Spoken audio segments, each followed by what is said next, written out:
إن الدين عند الله الإسلام۔ اسی خطابت کا نمونہ دیکھتے ہیں تو انتہائی ادب کے ساتھ گزارش کرتے ہیں اپنے رفیق درس جامعہ اسلامیہ عربیہ معارف القرآن قصبہ اجھاری کے استاذ جناب مولانا مفتی محمد عارف صاحب قاسمی زیدہ مجدوم سے کہ جناب والا تشریف لائیں اور اپنے خطاب عالی سے تمام سامعین کو مستفید فرمائیں، اور جو لوگ سامنے کھڑے ہیں ان سے گزارش ہے کہ آگے جگہ خالی ہے وہ آگے آ جائے، آگے جگہ خالی ہے آگے آ جائے۔ السلام علیکم ورحمۃ اللہ وبرکاتہ۔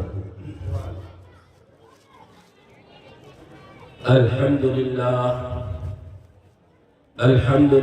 رب العالمین والصلاة والسلام على سید الانبیاء والمرسلین وعلى آلہ واصحابہ اجمعین، اما بعد فاعوذ باللہ من الشیطان الرجیم، بسم اللہ الرحمن الرحیم۔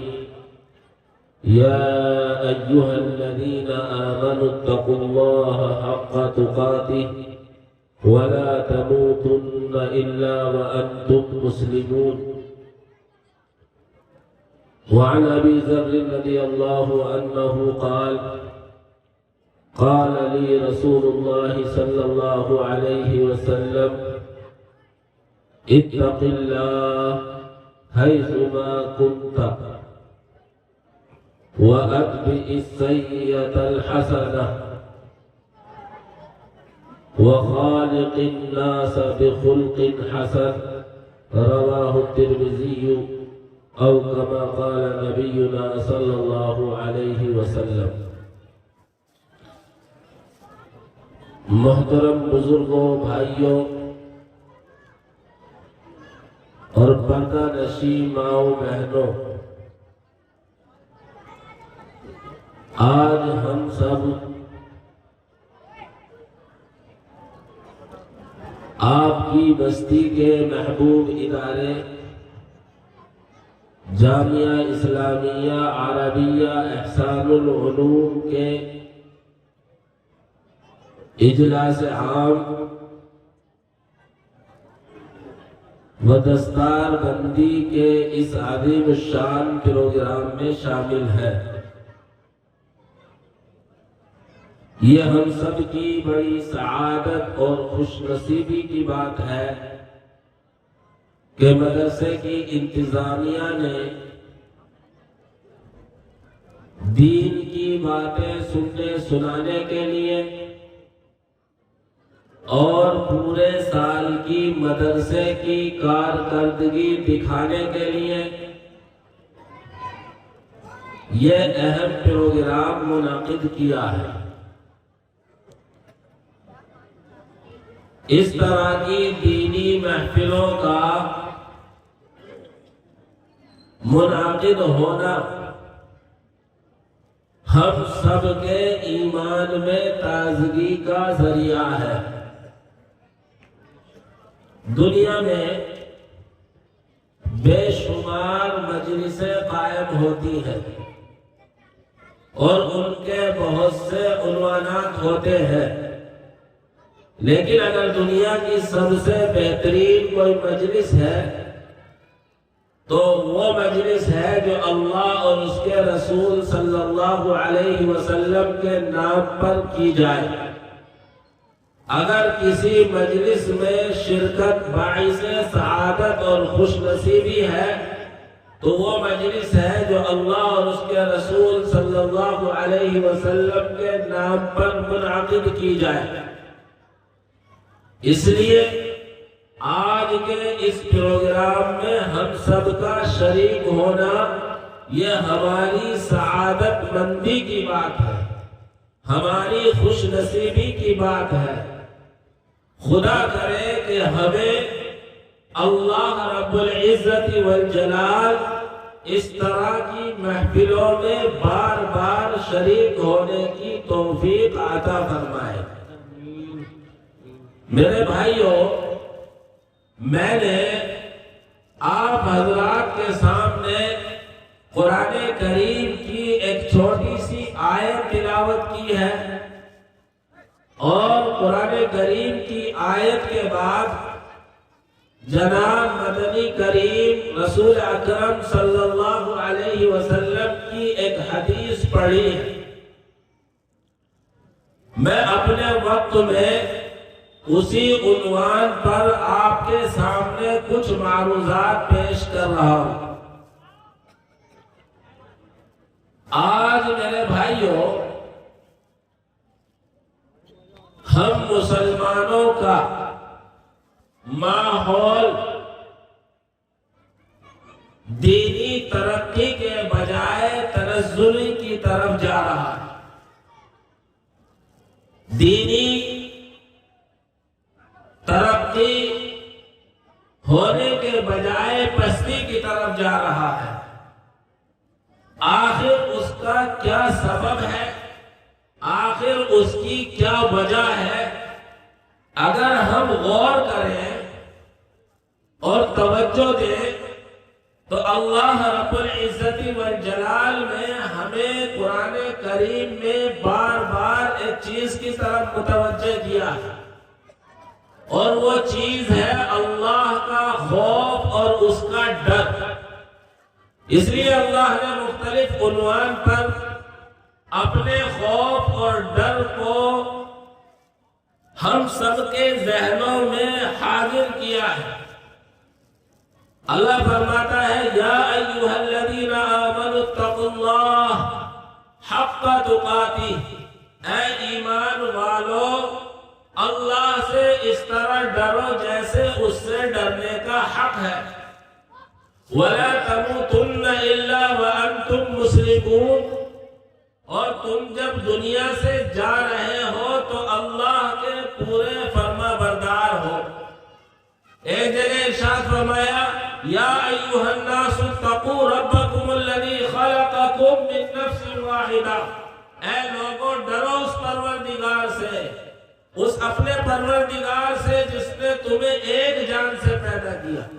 ایک جگہ فرمایا یا ایھا الذین آمنوا اتقوا اللہ، اے ایمان والو ڈرو اللہ سے، وَلْتَنْظُرْ نَفْسٌ مَا قَدَّمَتْ لِغَدٍ، اور دیکھو کل قیامت کے لیے تم نے کیا تیاری کر رکھی ہے۔ وَاتَّقُوا اللَّهَ، اور اللہ سے ڈرو۔ میرے بھائیوں، نبی پاک صلی اللہ علیہ وسلم نے ہمارے ماحول کو بدلنے کے لیے اور دین کے اعتبار سے ترقی کرنے کے لیے ایک حدیث پاک میں 3 باتیں ارشاد فرمائی۔ اگر ہم ان 3 باتوں کو اپنے ذہن میں بٹھا لیں تو ہم روز بروز اللہ رب العزت والجلال کے قریب ہوتے چلے جائیں، اور روز بروز ہم دینی اعتبار سے ترقی کرتے چلے جائیں، اور پھر ایک وقت وہ آئے گا کہ ہم دنیا سے جا رہے ہوں گے، ہم دنیا سے رخصت ہو رہے ہوں گے، اور ہمارے پیچھے ایک بڑا مجمع ہماری خوبیاں بیان کر کے افسوس کر رہا ہوگا، ہمارے جانے پر رو رہا ہوگا۔ نبی پاک صلی اللہ علیہ وسلم نے حضرت ابو ذر رضی اللہ تعالی عنہ کو مخاطب کر کے حضرت ابو ذر رضی اللہ تعالی عنہ سے فرمایا کہ ابو ذر اتق اللہ حیثما کنت، ابو ذر جہاں بھی رہو، جس حال میں رہو، جس پوزیشن میں ہو، اللہ سے ڈرتے رہو۔ اللہ کا خوف، اللہ کا ڈر کیا ہے؟ میرے بھائیوں، ہم سب کا یہ یقین ہے، ہمارا یہ ایمان ہے کہ اللہ رب العزت والجلال مجھے اور آپ کو ہر آن ہر وقت ہر لمحے دیکھ رہا ہے. میں میدان میں ہوں تو بھی اللہ مجھے دیکھ رہا ہے. میں کمرے میں ہوں تو بھی مجھے اللہ دیکھ رہا ہے. میں بہت زیادہ بند کوٹھری میں بند ہو جاؤں وہاں بھی اللہ مجھے دیکھ رہا ہے. میں انتہائی روشن دن کے اندر ہوں تب بھی مجھے اللہ دیکھ رہا ہے. میں انتہائی کال کوٹھری میں چلا گیا تب بھی مجھے اللہ دیکھ رہا ہے. ہر جگہ ہر وقت ہر آن میرے اللہ کی نظر مجھے دیکھ رہی. میرے بھائیوں، اگر ہم مسلمانوں کی میری اور آپ کی یہ کیفیت پیدا ہو جائے، مجھے اور آپ کو اللہ کا یہ استحضار ہو جائے، تو کبھی میرے بھائیوں ہمارا قدم غلط کام کی طرف نہیں چلے گا. کبھی میرے بھائیوں ہمارا ہاتھ غلط کام کی طرف نہیں بڑھے گا. کبھی بھی میرے بھائیوں ہمارے نظریں غلط کام کی طرف نہیں اٹھیں گی. اس لیے اللہ کے نبی صلی اللہ علیہ وسلم فرما رہے ہیں اتق اللہ حیثما کنت. تم اللہ سے ڈرو جہاں بھی رہو. یہ خوف، یہ اللہ کا ڈر اگر ہمارے دلوں میں پیدا ہو جائے، ہمارے لیے یہ ہمارے سامنے رہنے لگے، تو ہم معاشرے سے برائی کا خاتمہ کر دیں. آپ دیکھتے ہیں کہیں کسی جگہ جاتے ہیں اور وہاں کیمرے لگے ہوئے ہوتے ہیں تو وہاں لکھا ہوا ہوتا ہے آپ CCTV کیمرے کی نظر میں ہے. تو میرے بھائیوں، میرے دوستوں، ہماری چال ڈھال، ہمارا اٹھنا بیٹھنا، ہمارا کھڑا ہونا، ہماری گفتگو ساری مہذب اور سلیقے میں ہو جاتی. میرے بھائیوں، اگر میرے اور آپ کے ذہن میں ہر وقت یہ چلنے لگے کہ میرے اللہ کا CCTV کیمرہ ہر وقت کام کر رہا ہے اور میری نقل و حرکت اللہ رب العزت والجلال کے یہاں ریکارڈ ہو رہی ہے، محفوظ ہو رہی ہے، اور اس نقل و حرکت کا مجھے اللہ کے یہاں جا کر جواب دینا ہے، تو میں اور آپ کبھی برائی کی طرف قدم نہ بڑھائیں، کبھی برائی کی طرف نگاہ نہ اٹھائیں، کبھی برائی کی طرف ہاتھ نہیں بڑھائیں. دور صحابہ حضرت عمر رضی اللہ تعالی عنہ مسلمانوں کے ذمہ دار اور خلیفہ ہیں. آج کل کے ذمہ داروں اور حاکموں کی طرح نہیں تھے. اپنی رعایا کی خبر گیری کرنا وہ اپنا فرض منصبی سمجھتے تھے. آپ رات میں ایک غلام کے ساتھ مدینے کی گلیوں کا چکر لگاتے ہیں اور چلتے چلتے گشت کرتے کرتے جب انہیں تھکن ہوئی تو ایک دیوار سے ٹیک لگا کر بیٹھ جاتے. صبح کا سویرا ہونے کو گھر کے اندر سے آواز آتی ہے. ماں اپنی نوجوان بیٹی سے کہتی ہے بیٹی دودھ میں پانی ملا دے، دودھ لینے والے آئیں گے، دودھ کم رہ جائے گا. بیٹی کا جواب سنیے. اسے اللہ کے نبی صلی اللہ علیہ وسلم کا یہ فرمان اتق اللہ حیثما کنت، اللہ کی آیتیں یا ایھا الذین آمنوا اتقوا اللہ، یا ایھا الناس اتقوا ربکم، یا ایھا الذین آمنوا اتقوا اللہ مستحضر ہے. بیٹی کہتی ہے اماں رب دیکھ رہا ہے، عمر کا زمانے خلافت ہے، عمر کا پروردگار دیکھ رہا ہے. ماں بوڑھی کہتی ہے کہ بیٹا یہاں عمر تو نہیں ہے، یہاں عمر تجھے نہیں دیکھ رہا ہے. وہ کہتی ہے کہ میری ماں اگر عمر نہیں ہے تو عمر کا پروردگار تو دیکھ رہا ہے.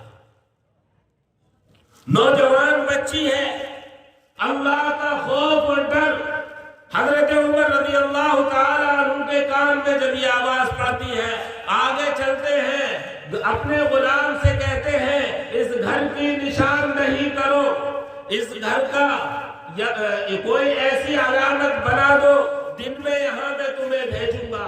چنانچہ جب دن نکلتا ہے، حضرت عمر اپنے بیٹوں کو بلاتے ہیں اور بیٹوں سے کہتے ہیں کہ بیٹا میں تو اب رشتے اور شادی کے قابل نہیں ہوں، اگر تم میں سے کوئی ایک ایسی لڑکی جس کو اللہ کا ڈر اور خوف ہر وقت مستحضر رہتا ہے تمہیں نکاح کرنا چاہتے ہو تو مجھ سے بتاؤ، میں تمہارا نکاح کراتا ہوں۔ حضرت عبداللہ ابن عمر کہتے ہیں میری بھی اہلیہ ہے، ایک دوسرے بیٹے کہتے ہیں میں بھی شادی شدہ ہوں۔ حضرت عاصم ابن عمر کہتے ہیں ابا جان آپ میرا رشتہ کرا دیں۔ حضرت عمر رضی اللہ تعالی عنہ اس لڑکی کے بارے میں تحقیق کرنے کے بعد پھر غلام کو رشتہ دے کر بھیجتے ہیں اور وہ بیٹی حضرت عمر رضی اللہ تعالی عنہ کے صاحبزادے عاصم کی بیوی بن جاتی ہے۔ انہی کے بطن سے اسی سلسلے سے حضرت عمر بن عبدالعزیز رحمت اللہ علیہ پیدا ہوئے ہیں، جنہیں خلیفہ راشد کہا جاتا ہے، جن کا زمانہ خلافت ایسا تھا کہ بھیڑیا اور بکری ایک گھاٹ پر پانی پیا کرتے تھے۔ میرے بھائیوں، یہ ہے اللہ کا خوف اور یہ ہے اللہ کا ڈر۔ حضرت عمر ہی کے صاحبزادے ہیں حضرت عبداللہ ابن عمر، ایک مرتبہ اپنے کچھ ساتھیوں کے ساتھ مدینے سے باہر مدینے کے کسی جنگل میں ٹہلنے کے لیے نکلے۔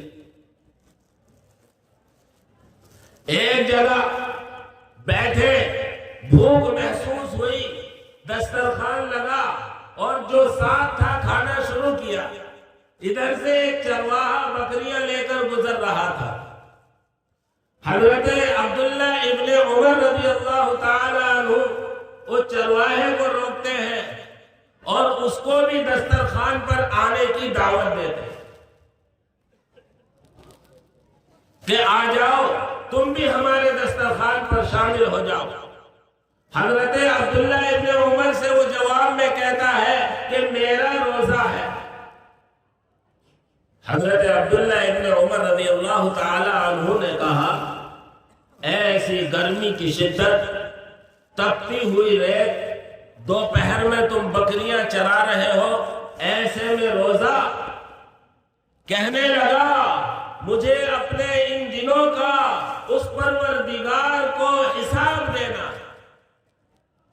حضرت عبداللہ ابن عمر نے اس کا امتحان لینے کے لیے اس سے پوچھا کہ تم ایک بکری ہمیں بیچ دو، ہم اس کو ذبح کریں گے، گوشت بنائیں گے اور تمہارے لیے بھی افطار کے لیے ہم گوشت دے دیں گے۔ وہ کہنے لگا کہ میری بکریاں نہیں ہے، میں نوکر ہوں، میں چرواہا ہوں، مالک بکریوں کا میں نہیں ہوں، اس لیے نہیں بیچ سکتا۔ حضرت عمر رضی اللہ تعالیٰ عنہ حضرت عبداللہ ابن عمر کہنے لگے کہ اگر تم ہمیں بکریاں بیچ دو گے، ایک بکری ریوڑ سے ادھر ادھر ہو جاتی ہے، کبھی کبھار بھیڑیا بھی لے جاتا ہے، تم شام کو جانا اپنے مالک سے کہنا کہ ایک بکری گم ہو گئی یا بھیڑیا لے گیا، مالک تحقیق نہیں کرے گا۔ وہ چرواہا جب حضرت عبداللہ ابن عمر کی یہ بات سنتا ہے تو وہ آگے بڑھتا ہے اور یوں ہاتھ کر کے کہتا ہے فَأَيْنَ اللَّهُ فَأَيْنَ اللَّهُ فَأَيْنَ اللَّهُ۔ یہاں تو مالک نہیں دیکھ رہا، لیکن وہ اللہ رب العزت والجلال کہاں چلا گیا وہ تو دیکھ رہا ہے۔ حضرت عبداللہ ابن عمر پر اس جملے کا ایسا اثر ہوا، وہ اپنی محفل میں اٹھتے بیٹھتے زبان سے بے ساختہ کہتے تھے فَأَيْنَ اللَّهُ۔ میرے بھائیوں، اس زمانے کے چرواہوں کا، اس زمانے کی لڑکیوں کا، اس زمانے کے نوجوانوں کا یہ خوف اللہ کا یہ اللہ کا تقوی تھا، اس لیے انہوں نے ساری چیزیں اللہ رب العزت والجلال کی اترتی ہوئی اپنے آنکھوں سے دیکھی۔ اللہ کے نبی صلی اللہ علیہ وسلم اس لیے فرما رہے ہیں اتق اللہ حیثما کنت، تم اللہ سے ڈرتے رہو جہاں بھی رہو۔ دوسری بات ارشاد فرمائی وَأَتْبِعِ السَّيِّئَةَ الْحَسَنَةَ،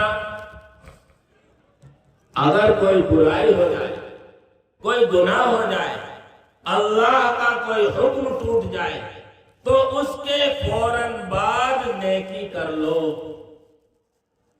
تمحوها، یہ نیکی اس برائی کو مٹا دے۔ میرے بھائیوں، اللہ رب العزت والجلال نے ہمارے اندر دونوں طرح کی شہوتیں رکھی ہیں۔ ہمارا دل اور دماغ کبھی اچھی باتوں کو سوچتا ہے، کبھی نفس و شیطان کا غلبہ ہوتا ہے تو گناہ کی طرف ذہن جاتا ہے۔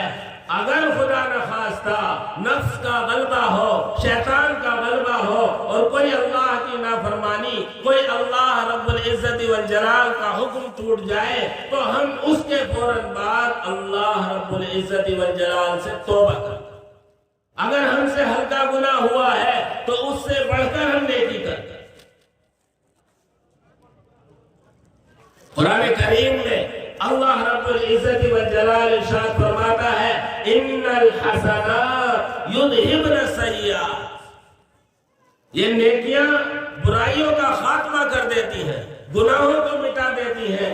اللہ رب العزت والجلال کے پیغمبر حضرت محمد رسول اللہ صلی اللہ علیہ وسلم بھی میرے اور آپ کے لیے یہ نسخہ بتا رہے ہیں کہ نفس و شیطان کے بہکاوے میں آ کر اگر کوئی اللہ کا حکم ٹوٹ جائے، اللہ کی کوئی نافرمانی ہو جائے تو اس کے فوراً بعد بھلائی اور نیکی کرو۔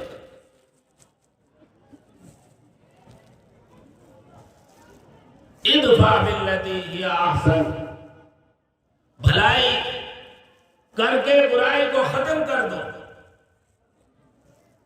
اور تیسری بات اللہ کے نبی صلی اللہ علیہ وسلم نے ارشاد فرمائی وَخَالِقِ النَّاسَ بِخُلْقٍ حَسَنٍ، اور لوگوں کے ساتھ حسن خلق کے ساتھ پیش آؤ۔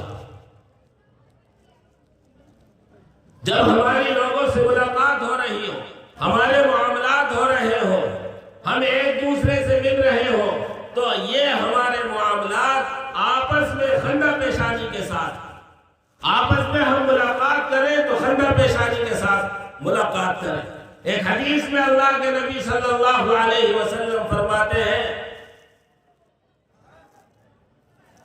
کہ تمہارا اپنے بھائی کو مسکرا کر دیکھنا اور تمہارا اپنے بھائی سے مسکرا کر ملاقات کرنا یہ صدقہ ہے۔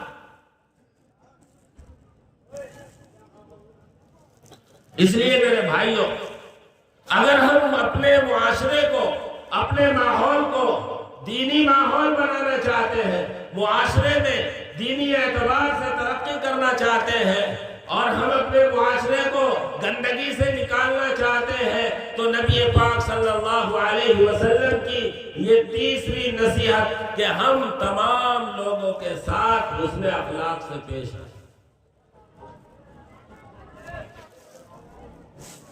گالم گلوچ کرنا، کسی کو برا بھلا کہنا، سب کو شتم کرنا، یہ منافق کی علامت بتائی گئی ہے، منافق کی پہچان بتلائی گئی ہے۔ ایک ایمان والے کی شان یہ ہے، اللہ کے نبی صلی اللہ علیہ وسلم فرماتے ہیں، بخاری شریف کی روایت ہے، من سلم المسلمون من لسانہ ویدہ، المسلم من سلم المسلمون من لسانہ ویدہ، پکا سچا مسلمان تو وہ ہے جس کے ہاتھ اور زبان سے تمام مسلمان محفوظ رہے بلکہ پوری انسانیت محفوظ۔